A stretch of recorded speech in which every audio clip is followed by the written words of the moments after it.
오늘 은혜 받으실 말씀은 사무엘상 15장 22절에서 24절까지 말씀입니다.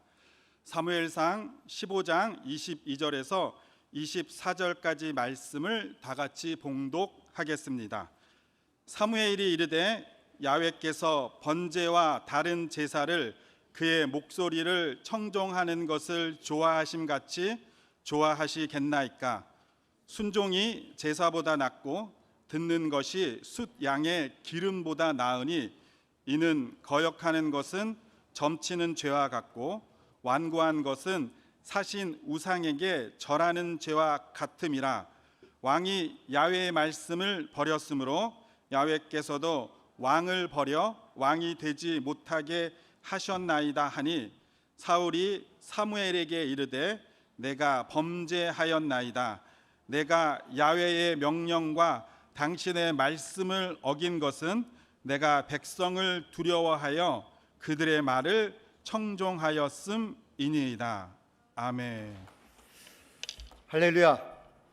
자, 우리 자유 계신 분에게 한번 인사하겠습니다. 이 모든 것이 하나님의 은혜입니다. 다시 한번 인사하겠습니다. 하나님이 더 큰 축복으로 채워주십니다. 할렐루야. 이제 감사의 절기입니다. 한 해 동안 뒤돌아보면서 하나님께 얼마나 하나님 채워주신 것을 감사하고 있는지 자신을 살펴보고요, 특별히 말씀에 비추어서 하나님, 내가 믿음의 삶, 순종의 삶, 삶의 열매가 있는지 돌아보는 귀한 절기가 되었으면 하겠습니다. 잠깐 기도하겠습니다. 하나님, 오늘 예배 가운데 함께 하시고 말씀은 전한 종의 입술을 주장하시고 듣는 성도님들의 마음 푸느록 일구어 주옵시고 예배를 주장하여 주옵소서. 예수님 이름으로 기도합니다. 아멘. 한번 따라하겠습니다. 순종하라. 전 이러한 제목으로 하나님 말씀을 증거하도록 하겠습니다. 선교단체에서 한 청년이 선교사 파송을 받으려고 그 선교사 단체에 문의를 했더니 그 면접관이 몇 월 며칠 몇 시 오전 3시에 사무실에 방문하라고 얘기를 했습니다. 그래서 아침 새벽 일찍이 추운 날에 그 면접관이 얘기한 사무실로 딱 들어갔더니 아무도 없는 거예요. 봤더니 문 옆에 면접 시간 오전 8시라고 적혀 있는 것이었어요. 할 수 없이 5시간 동안 거기서 기다렸는데 딱 저녁 아침 8시가 되니까 면접관이 들어오는 것이었어요. 면접관이 하는 말이 오자마자 대뜸 그러는 것이었습니다. 자, 이제 면접 시험 보겠습니다. 이름이 무엇입니까? 그랬더니 홍길동입니다. 그랬더니 적으라 그러더라고요. 홍길동. 그러더니 자, 이제 수학 시험 보겠습니다. 하더니 2 더하기 2는 뭡니까? 그랬더니 4요. 그랬더니 됐습니다. 하더니 합격입니다. 그러더래요. 합격입니다. 제가 선교위원회 잘 얘기하겠습니다 하고 가더래요. 그래서 그 다음날 선교위원회를 소집을 해서 그 면접관이 선교위원들에게 이렇게 보고하는 것이었습니다. 제가 이 사람 1차적으로 선교훈련원 그 입학을 허락을 했습니다. 허락을 했는데 이 지원자는 선교사로서 충분한 자격이 있다고 생각합니다. 첫째, 이 청년에게는 순종을 테스트했습니다. 새벽 3시에 나오라고 했는데 아무 소리 하지 않고 추운 날 새벽 3시에 사무실에 도착을 했습니다. 둘째는 인내심을 테스트했습니다.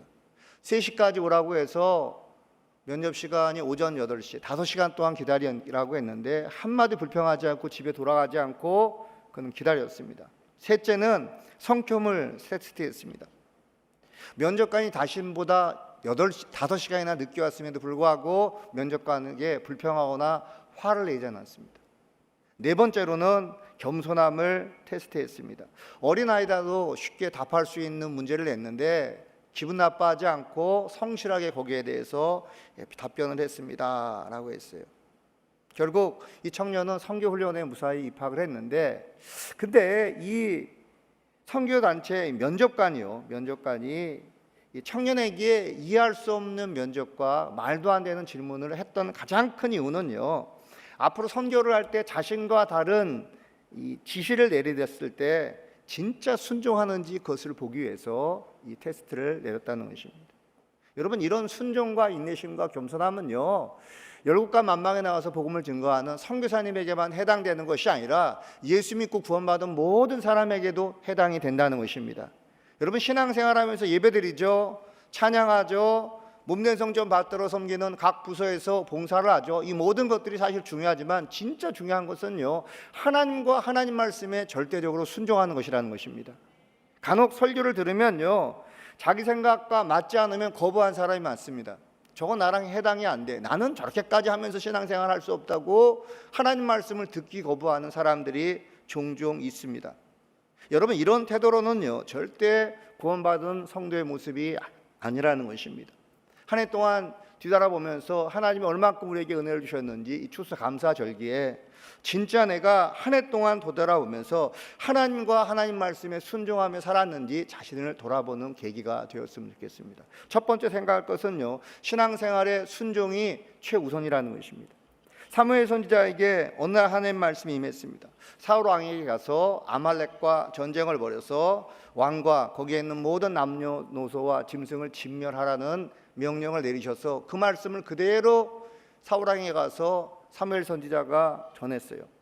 사무엘의 말을 듣는 사울은요 아말렉에 쳐들어가서 하나님 주시는 큰 능력으로 대승을 거두었습니다.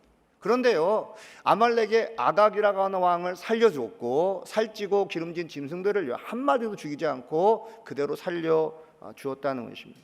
왜 사울왕은요 하나님 명령을 어겼을까요? 사무엘상 15장 9절 말씀에 보면요, 사울과 백성이 아각과 그의 왕과 소의 가장 좋은 것 또는 기름진 것과 어린 양과 모든 좋은 것을 남기고 진멸하기를 즐겨 아니하고 가치 없고 하찮은 것은 진멸하니라 그랬습니다. 사울왕이요 하나님 말씀에 불순종했던 가장 근본적인 이유는요 욕심 때문이었다는 것입니다.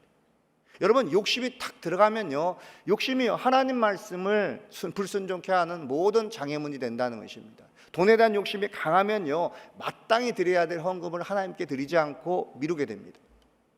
그리고 하나님께 순종하고 예배드리는 삶보다 자기 사익을 더 우선시 여기고 사적인 이익을 강조한 사람은요 결코 성수주의를 온전히 할 수가 없습니다. 주일날 이익을 갖다 준 사람과 만나고 교제하는데 시간을 허비하는 인생을 살아갈 수밖에 없다는 것입니다. 그래서 여러분 만약에 내가 항상 자기 이익을 위해서 하나님과 거리를 두고 삶을 살아간다고 하면요 그 사람은 아무리 예배를 드리고 헌신하는 것 같더라도 신앙생활을 잘하는 것이 아니라 종교생활을 잘하는 것과 마찬가지라는 것입니다. 이스라엘 백성은요 안식일마다 절기 때마다 하나님 앞에 제사를 드렸어요. 그래서 구약시대 유대인들은요 이 제사가 하나님께 드린 제사를 생명과 같이 여겼다는 것입니다. 그런데 하나님께서는요 그들이 생명처럼 여기는 제사보다 더 중요하게 여기는 것이 무엇이느냐, 바로 하나님과 하나님 말씀에 순종하는 것이었습니다.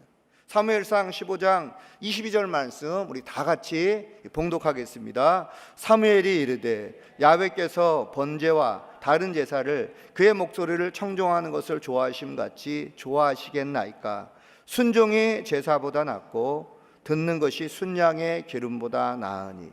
자, 여기서 순종이 제사보다 낫다는 말씀은요 순종하는 것이 예배 드리는 것보다 훨씬 낫기 때문에 말씀에 순종하면서 살아가면 굳이 예배를 드릴 필요가 없다, 그런 의미가 아닙니다. 절대 그런 의미가 아니에요. 순종이 제사보다 낫다는 말씀은요 우리가 아무리 하나님 앞에 예배를 드리더라도 평상시에 하나님과 하나님 말씀에 순종하지 않으면요 하나님이 그 예배를 받지 않으신다는 것입니다. 그러니까 뭡니까? 평상시에 하나님과 하나님 말씀에 순종하는 삶을 살아가는 사람의 예배를요 하나님이 받아주시고 그 예물을 흠양해 주신다는 것입니다. 여러분 사람이 순종하지 않고 신앙생활 잘할 수 있습니다. 순종하지 않고도 사회생활 잘할 수 있습니다. 그러나 순종하지 않는 자에게는요 결코 하나님이 함께 하시지 않는다는 것입니다. 한 교회에 다니는 이 두 청년이 같은 직장을 다녔습니다. 한 청년은 예배도 잘 드리고 신앙생활 잘하고 최선을 다해서 사회생활도 열심히 했는데, 다른 한 청년은 예배도 제대로 드리지 않고 봉사한 적도 없고, 그죠? 그러니까 하나님 말씀과 멀리 떨어져 살아가는데 사회생활은 잘했어요, 아주. 근데 희한한 게 믿음이 좋은 한 청년은요 번번이 승진 심사에서 탈락을 했는데, 믿음이 없고 세상적으로 살아가는 한 청년은요 승승장구했습니다. 매번 이렇게 승진 기회가 오면요 승진을 했습니다. 그래서 신앙생활하는 친구가 가뜩 위축이 되고 시험이 들었는데, 그 해에 인사발표가 나온 날 하나님 말씀대로 살지 않았던 그 또 친구가요, 그 교회 동료가 이번에도 승진하는 것이었습니다. 하루 종일 마음이 안 좋았던 그 친구는 저녁 때 집에 와서 자신의 방에 들어가서 따지듯이 하나님께 이렇게 기도했답니다. 하나님, 어쩜 이럴 수 있습니까? 내가 새벽에 나와서 예배드리고 예배 주일 성수하고 항상 빠지지 않고 주 앞에 충성하고 살아갔는데 신앙생활을 제대로 하지 않는 저 친구가 또 승진을 했는데 하나님, 이게 말이 됩니까? 그랬더니 성령님이 그러시대요. 마음속에 그럴 수 있다 그러더래요. 깜짝 놀랐대요. 근데 이어서 성령님이 감동을 주시기를 뭐라고 감동을 주시느냐, 그러나 내가 저 친구에게는 함께하지 않는다 그러시더래요. 사람은요, 하나님 주시는 축복과 명예를 대단히 자랑스러워하고 기뻐합니다. 그죠? 그러니까 하나님 주시는 축복과 명예를 받으면 굉장히 기뻐하고 자랑스러워하죠. 근데 하나님은요, 사람에게 주어진 축복과 은사와 명예에 관심이 없으십니다. 하나님은 어디에 관심이 있느냐? 그 사람의 순종에 관심이 있다는 것입니다. 하나님의 초미의 관심사는요, 우리가 갖고 있는 물질, 재능, 명예가 아니라 그것을 다 아우르고 초월해서 하나님과 하나님 말씀 앞에 순종하는지 순종하지 않는지 그 여부를 아주 초유의 관심사를 갖고 지켜보고 계시다는 것입니다. 마태복음 6장 33절에 그런즉 너희는 먼저 그의 나라와 그의 일을 구하라. 그리하면 이 모든 것을 너희에게 더하시리라. 한번 따라하겠습니다. 하나님께서는 내가 필요한 모든 것들을 다 알고 계십니다. 아멘. 다 알고 계시기 때문에 우리가 하나님 말씀에 순종하고요, 하나님 나라와 하나님의 의를 구하기만 하면요, 필요한 모든 것들을 채워주신다는 것입니다. 그렇기 때문에 우리가 축복만 달라고 기도만 해서는 안 되고요, 우리가 철저하게 어떻습니까? 하나님 말씀에 순종한 삶을 살아갈 때 하나님이 이 모든 것을 채워주신다는 것입니다. 축복은요, 복을 달라고 오랫동안 기도한다고 따라오는 것이 아니라 내가 하나님 말씀에 순종해서 축복받기 합당한 삶을 살아가면요, 기도하지 않더라도, 기도가 좀 부실하더라도 그 축복은요, 반드시 따라오게 되어 있다는 것입니다. 그러면요, 누가 하나님 앞에 순종할까요? 사람을 두려워하지 않고 하나님을 진짜 두려워한 사람이 하나님 앞에 순종하게 되어 있다는 것입니다. 사무엘 선지자는요, 불순종한 사울 왕에게 이렇게 얘기했습니다. 왕이 하나님 말씀을 버렸으므로 하나님께서도 왕을 버리셨다는 말을 전했어요. 그랬더니 그 말을 들은 사울 왕은요, 사무엘 선지자에게 이렇게 얘기를 합니다. 사무엘상 15장 30절에 사울이 이르되 내가 범죄하였을지라도 이제 청하옵나니 내 백성의 장로들 앞과 이스라엘 앞에서 나를 높이사 나와 함께 돌아가서 내가 당신의 하나님 야훼께 경배하게 하소서 하더라 그랬습니다. 자, 사울 왕은요, 하나님이 자신을 버렸다는 말씀을 듣자마자 엎드려서 눈물로 회개한 것이 아니라 사무엘 선지자에게 하나님이 나를 버렸을지라도 내 체면을 생각하더라도 이스라엘 백성과 장로들 앞에서 나를 높여달라고, 자기를 높여달라고 자신의 체면을 생각했다는 것입니다. 그러니까 사울 왕은요, 눈에 보이지 않는 하나님을 두려워한 것이 아니라 눈에 뻔히 보이는 이스라엘 백성들을 두려워해서 끝까지 자신의 체면을 살리는 일에 관심을 가졌다는 것이죠. 그죠? 그러니까 하나님이 버렸어도요, 끝까지 체면을 지키는 인생을 그는 살아왔다는 것입니다. 여러분, 이거 실제 얘기가 아닌데 이 가상 이야기를 듣고 제가 한번 예를 들어보겠습니다. 한국에 어떤 두 남자가 살고 있었어요. 두 남자 모두 죄짓고 불의한 삶을 살아갔습니다. 교회를 다녀도요. 근데 A라고 하는 한 남자는요, 이 죄가 들켜가지고 사람들에게 발각이 됐어요. 큰 조롱과 창피를 당하면서 도저히 살 수가 없으니까 외국으로 이민을 갔습니다. 거기서 하나님을 만나고요, 죄를 깨닫고 죄를 회개하며 하나님을 두려워하는 인생을 살다가 거기서 인생을 마쳤어요. 근데 다른 B라고 한 성도는요, 죄짓고 불의한 삶을 살았지만 자신이 지은 죄를 죄로 여기지 않고 회개하지 않았습니다. 그러니까 끝까지 죄를 지키고, 그러니까 죄를 숨기고 살다가 회개하지 않고 죽어서 마지막까지 자신의 체면과 명예를 지켰습니다. 여러분, 누가 과연 천국에 갔을까요? 죄가 발각되지 않아서 사람들에게 체면과 명예와 자신의 이름을 지켰던 사람이 천국에 갔을까요? 아니면 큰 죄가 발각이 돼서 30년치 50년치 큰 창피를 당하다가 결국 이 땅을 떠나서 외국에서 하나님을 만나서 죄를 회개하고 주님을 만난 사람이 천국에 갔을까요? 당연히 회개한 사람이 천국에 들어가게 된다는 것입니다. 사울 왕은요, 이 다윗과 달랐고, 다윗은요, 사울 왕과 분명히 다른 게 있었습니다. 다윗은요, 사울 왕과 비교해서 삶이 달랐고, 특별히 하나님을 대하는 태도가 달랐다는 것입니다. 다윗은요, 어떻습니까? 승승장구하고 있을 때 자신의 부하들이 암몬과 전쟁에 나갔을 때 늦잠을 자고 일어나서 옥상을 거닐었을 때 목욕하고 있는 한 여인을 데려다가 안 좋은 일을 저질러서 잉태케 했습니다. 밧세바였습니다. 그래서 그의 충신 우리아를 데리고 와서 동침케 했는데 거부를 하자 어떻습니까? 아이가 잉태된 것이 발각될까 봐 우리아를 격전지가 심한 전쟁터에 보내서 죽게 만들었어요. 그리고 나서 이 밧세바 그 장례를 치르고 나서 밧세바를 왕궁으로 데려와서 왕비로 삼았습니다. 근데 하나님께서는요 1년 동안 다윗을 지켜보셨어요. 1년 동안 다윗을 지켜봤는데 다윗이 하나님께 회개하지 않았습니다. 마침내 하나님은요 나단 선지자를 다윗 왕에게 보내서 이렇게 책망하십니다. 사무엘하 12장 9절로 10절에 그러한데 어찌하여 내가 야훼의 말씀을 업신여기고 나보기에 악을 행하였느냐. 내가 칼로 햇사람 우리아를 치되 암몬 자손의 칼로 죽이고 그의 아내를 빼앗아 내 아내로 삼았도다. 이제 내가 나를 없은여기고 햇사람 우리아의 아내를 빼앗아 내 아내로 삼았은즉 칼이 내 집에서 영원토록 떠나지 아니하리라 하셨고 그랬습니다. 나단 선지자의 말을 듣던 다윗은요 어떻습니까? 즉시 왕좌에서 내려와서 눈물로 하나님 앞에 회개했어요. 이후에 하나님은요 밧세바와 낳았던 그 아들을 쳐서 7일 만에 그 아들의 생명을 걷어가셨을 때 다윗은요 절대 하나님을 원망하지 않았습니다. 심지어 그는요 뭐라고 그랬냐면요 하나님 주의 성령을 내게서 거두지 마옵소서. 나는 왕좌에서 내려와도 상관없습니다. 사람들이 조롱하고 욕해도 아무 상관없습니다. 그러나 성령을 거두지 마시고 나를 절대 버리지 말라고 하나님 앞에 눈물로 간곡하게 기도하고 요청을 했다는 것입니다. 그러니까 이렇게 다윗이 하나님 말씀에 순종하고 회개할 수 있었던 이유는요 딱 한 가지입니다. 사람보다요 하나님을 두려웠기 때문에 그는 말씀에 순종할 수 있었다는 것입니다. 그래서 여러분 구원받은 성도는요 체면을 잃을지라도 멸관을 잃으면 안 됩니다. 구원을 받은 성도는요 절대적으로 자신의 체면을 잃고 생명을 잃을지라도 하늘의 상급을 잃어서는 안 된다는 것입니다. 옆에 분에게 인사하겠습니다. 사람보다 하나님을 두려워합시다. 아멘. 시편 112편 1절로 4절에 할렐루야 야훼를 경외하며 그의 말씀을 크게 즐거워하는 자는 복이 있도다. 그의 후손이 땅에서 강성하며 정직한 자들의 후손에게 복이 있으리로다. 부와 재물이 그의 집에 있으며 그의 공의가 영구히 서 있으리로다. 정직한 자들에게는 흑암 중에 빛이 일어나나니 그는 자비롭고 긍휼이 많으며 의로운 이로다 그랬습니다. 말씀에 순종하기를 기뻐하는 자녀들이 어떻게 된답니까? 세상의 지도자들이 된다는 것이죠. 특별히 하나님 앞에 정직한 자들의 후손이 잘되고 복을 받는다고 성경은 분명히 명시하고 있습니다.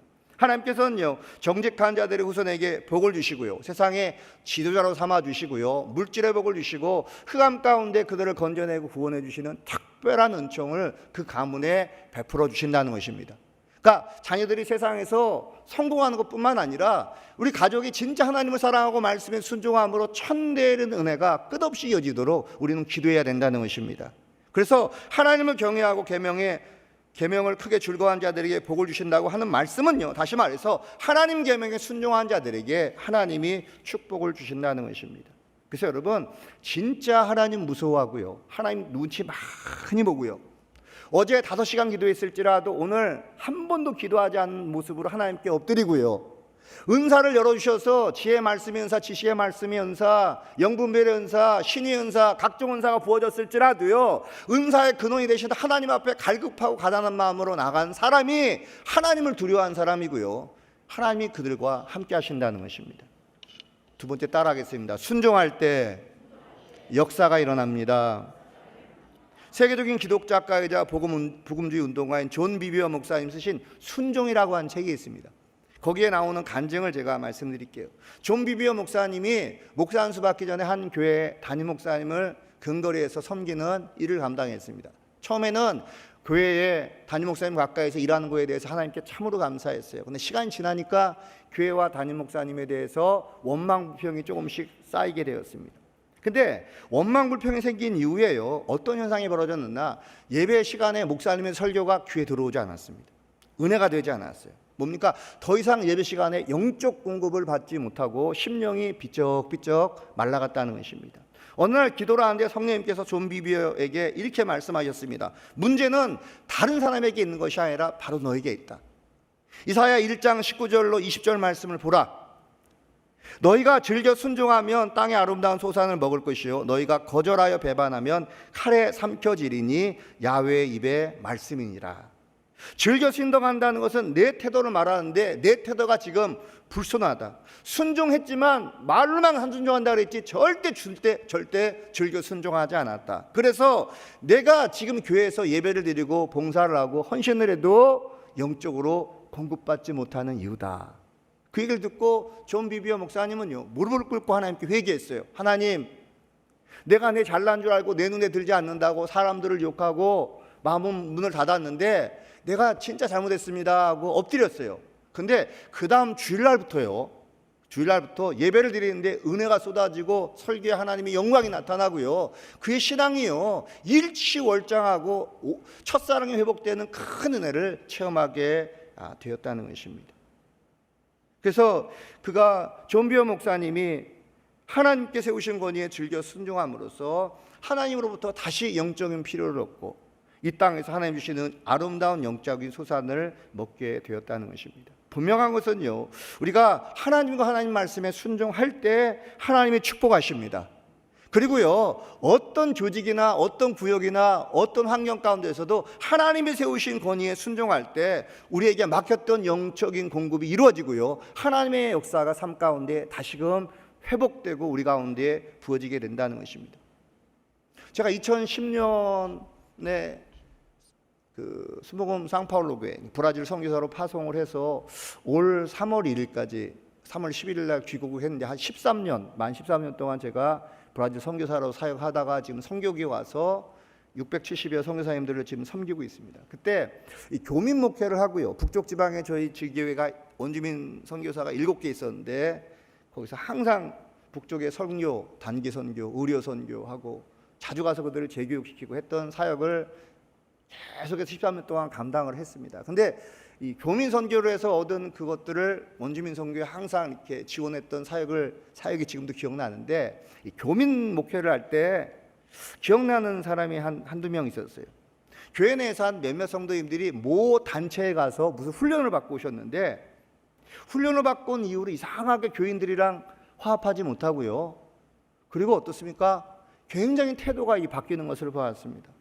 근데 이 사람들이 그 교육을 받고 난 이후에, 훈련 받고 난 이후에 교인들이랑 교제하고 섬기는 것이 아니라 교회 밖에 같이 훈련 받았던 사람들과만 교제하고 찾고 이 모임을 갖는 것이었어요. 문제는요, 자신이 출석하는 교회에 충성하지 않는 것이었습니다. 그리고 늘 이렇게 얘기했어요. 자신들이 순종할 만한 리더가 없다고 불평했고요, 교회 지도자들이 자기보다 믿음이 약하다. 그리고 교회 지도자들, 재직들의 말에 조언과 충고를 거부한 일을 왕왕 보았습니다. 그러니까 자기들이 영적으로 가장 깨어있고 자기들만 믿음이 좋다고 생각하는 걸 보고 저는 굉장히 마음이 아팠습니다. 과연 진짜 그런 행동이 하나님의 뜻이고 성령의 역사일까요? 절대 그렇지 않다는 것입니다. 한번 따라하겠습니다. 순종이 제사보다 낫고, 따라하겠습니다. 순종이 봉사보다 낫습니다. 할렐루야. 하나님과 교회 권위에 순종하지 않고 드리는 예배, 순종하지 않고 드리는 봉사를요, 하나님이 받지 않는다는 것이죠. 그러니까 우리가 내 삶의 예배와 봉사와 헌신과 모든 것들의 열매가 있고 그것을 하나님이 흠양하는 도구가 되려면요, 하나님과 하나님 말씀과 교회 세우신 권위에 절대적으로 순종하는 열매가 있을 때 우리의 삶에 진정한 하나님의 역사와 은혜가 나타난다는 것입니다. 그래서 하나님께서는요, 경험이 많은 사람, 똑똑한 사람을 쓰시는 것이 아니라 말씀에 순종한 자들을 사용하신다는 것입니다. 그리고 순종한 자들에게 복의 복을 더하시사 더 크게 사용하시고요, 순종하는 성도의 자녀를 대를 이어서 축복해 주신다는 것입니다. 그래서 여러분, 내 삶이 온전치 못하고요, 하는 일마다 안 되거나 오랜 기간 동안에 영적으로 핍절해서 신앙의 열매가 없다면요, 그 원인을 다른 쪽에 찾으면 안 됩니다. 내가 진짜 하나님과 하나님 말씀에 순종한 삶을 살아가는지 제 자신을 돌아볼 필요가 있다는 것입니다. 저는 결론적으로 두 가지 사항을 삶에 적용하며 살아야 할 것을 말씀드리겠습니다. 첫째는요, 한번 따라했습니다. 순종하되 끝까지 순종해야 합니다. 여호수아 24장 20절에 만일 너희가 야훼를 버리고 이방 신들을 섬기면 너희에게 복을 내리신 후에라도 돌이켜 너희에게 재앙을 내리시고 너희를 멸하시리라 하니 그랬습니다. 과거에 순종해서 축복받았을지라도요, 지금 불순종하고 만약에 끝까지 하나님 말씀과 동떨어진 불순종한 삶을 살아간다면요, 하나님이 버리신다고 성경은요 말씀하고 있다는 것입니다. 그래서 우리는요 순종하되 끝까지 순종하셔야 됩니다. 순종하되 하나님 말씀에 끝까지 순종하며 사는 것이 신앙생활을 잘하는 것입니다. 두 번째는요, 한번 따라 했습니다. 순종해야 형통한 삶을 살게 됩니다. 할렐루야. 형통은 내가 원한다고 주어지는 게 아닙니다. 신명기 28장 1절로 14절 말씀에 나와 있듯이 하나님 말씀에 순종할 때 복을 주시고 모든 민족 위에 뛰어난 은혜를 하나님이 순종하는 그 사람 자체와 민족과 개인에게, 가정에게 베풀어 주신다는 것입니다. 베드로전서 2장 8절에 또한 부딪히던 돌과 걸려 넘어지게 하는 바위가 되었다 하였느니라. 그들이 말씀을 순종하지 아니함으로 넘어지나니 이는 그들을 이렇게 정하신 것이라 그랬습니다. 교회를 다니고 열심히 봉사를 하고 나름대로 헌신한다고 하더라도 복을 못 받는 사람이 있습니다. 교회를 다녀도 복을 못 받지 못하는 가장 큰 이유는요, 앞에서 헌신하더라도요 뒤에서 불순종하기 때문이라는 것입니다. 하나님은요 우리가 공동체 안에서 믿음 생활하는 것뿐만 아니라 교회를 떠나서 혼자 있을 때 누구를 만나느냐, 혼자 있을 때 무엇을 보느냐, 혼자 있을 때 어떤 삶을 사느냐, 이것이 하나님이 가장 기뻐하시는 초미의 관심사라는 것이죠. 그때 하나님께 순종해야 된다는 것입니다. 사람을 좋게 하고 사람한테 칭찬받고 예의가 바른 삶을 사는 것이 중요한 게 아니라 그것을 뛰어넘어서 아무도 안 볼 때 하나님 앞에 어떤 마음을 갖고 어떤 눈 시각을 가지고 세상을 바라보고 어떤 신앙의 모습을 사느냐가 그 사람의 신앙을 결정짓는다는 것입니다. 그래서 여러분, 하나님께서는 뭐라 그랬습니다? 그들이 말씀을 순종하지 아니함으로 넘어지나니 그랬습니다. 하나님께서는요 불순종한 자들이 넘어지도록, 복을 받지 못하도록 영적으로 정해 놓으셨다는 것입니다. 그럼 어떻게 해야 되느냐? 이사야 1장 19절 말씀을 다 같이 큰 소리로 봉독하겠습니다. 너희가 즐겨 순종하면 땅의 아름다운 소산을 먹을 것이요. 욥기 36장 12절 말씀도 다 같이 봉독하겠습니다. 만일 그들이 순종하여 섬기면 형통한 날을 보내며 즐거운 해를 지낼 것이요. 내가 기꺼이 하나님과 하나님 말씀에 순종하면요 평생 풍족하고 형통한 삶을 하나님께서 보장해 주신다는 것입니다. 양의 사명은요 쉴 만한 물과 푸른 초장을 찾는 게 아닙니다. 양의 사명은요 목숨을 걸고 목자를 따라가는 거예요. 사람은요 양과 똑같습니다. 걸음도 느리고 영적으로 눈이 어둡고, 그죠? 사람을 외모로 취하는 인생밖에 안 된다는 것이죠. 그러니까 목자 되신 예수님을요 우리는 평생 쫓아가야 됩니다. 할렐루야. 주님을 쫓아가고 주님을 경외하고 그 말씀에 순종할 때 주님이 때와 철에 따라 우리를 쉴 만한 물과 푸른 초장으로 인도해 주신다는 것입니다. 성공하려고, 잘 살려고, 뭔가 해보려고 발버둥 치는 어리석은 양이 아니라 진짜 목자이신 주님을 쫓아서 따라갈 때 주님이 우리의 일생 동안 쉴 만한 물과 푸른 초장으로 우리를 인도해 주신다는 것이죠. 그렇기 때문에 하나님과 하나님 말씀에 순종하면 평생 풍족하고 형통한 삶을 하나님이 보장해 주셨다는 것이죠. 이것이 순종한 자에게 주신 자들에게 정해 주신 축복의 법칙이라는 것입니다. 이 축복의 법칙에 따라 평생 하나님의 축복을 누리시길 예수님의 이름으로 축원드립니다. 기도하겠습니다. 하나님 아버지, 먼저 우리가 순종을 선택하게 하여 주시고 먼저 하나님 말씀을 따르는 삶을 결단하게 하여 주옵소서. 성령 안에서 우리는 하나님께 순종할 수 있습니다. 내게 능력 주시는 예수님 안에서 우리는 순종할 수 있습니다. 우리가 평생 하나님과 하나님 말씀에 순종하게 하여 주시고 사람을 두려워하는 것이 아니라 하나님을 두려워하게 하여 주시고 형통의 법칙에 따라 그 은혜를 평생 누리는 복된 성도의 삶을 살아가게 하여 주옵소서. 예수님 이름으로 기도합니다. 아멘. 이 시간 몸이 아프신 분은 아픈 부위에 믿음으로 손을 얹어주시고 문제와 소원이 있는 분들은 가슴에 믿음으로 손을 내주시기 바랍니다. 좋으신 하나님 아버지, 병든 몸을 가지고 왔습니다. 예수님의 등에 채찍에 맞아 흘리신 보혈로 아픈 환부와 겉가속을 뿌리고 바르고 덮어주시사 이 시간 치료하여 주옵소서. 병이 있는 성도님들을 잡고 악한 어둠의 영은 예수님의 이름으로 떠나갈지어다. 떠나가라. 정신병은 떠나갈지어다. 두려움, 불안, 우울증, 모든 질병은 예수님의 이름으로 떠나갈지어다. 마음의 상처도 피 묻은 볼로 안수하시사 덮어주시고 완치시켜 주옵소서. 10년과 과거의 상처에 매여 살아가는 성도님들, 예수님의 이름으로 악한 어둠의 세력은 떠나갈지어다. 떠나가라. 육신의 질병을 치료하여 주옵소서. 눈을 치료하여 주시사 눈과 귀가 새하지 않게 하여 주옵소서. 예수님의 이름으로 시력과 청력이 회복이 될지어다. 삐뚤어진 골반, 아픈 허리는 예수님의 이름으로 치료가 될지어다. 각종 장기를 잡고 있는 어둠의 세력과 암덩어리는 예수님의 이름으로 떠나가라. 한 길로 또 7길로 떠나갈지어다. 습관적으로 주기적으로 오는 모든 두통과 통증은 예수님의 이름으로 떠나갈지어다. 관절염을 치료하여 주시고 손과 발을 치료하여 주옵소서. 특별히 예수님의 이름으로 불면증은 떠나갈지어다. 소화불량은 떠나가라.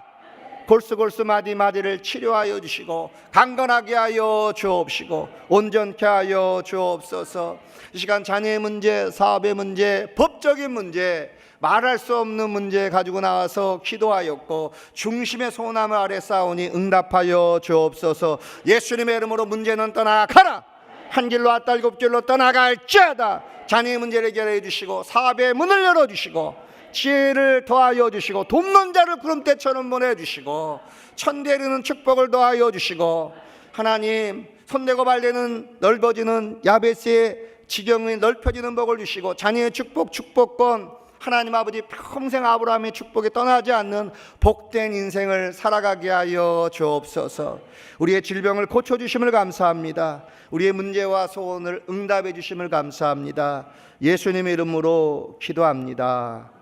아멘. 지금은 우리 주 예수 그리스도의 크신 은혜와 하나님 아버지의 만극하시고 영원하신 사랑하심과 보혜사 성령님 내주교통 충만 감동 감격케 하심과 범사의 특별한 보호하심과 인도하심이 감사 수수감사절기를 맞이하여 하나님 앞과 하나님 말씀에 순종하기로 결단한 성도님들 머리 위에 이들의 발걸음과 직장과 사업장과 환경과 특별히 가족 위에 지금부터 영원토록 함께 하시길 간절히 축원하옵나이다.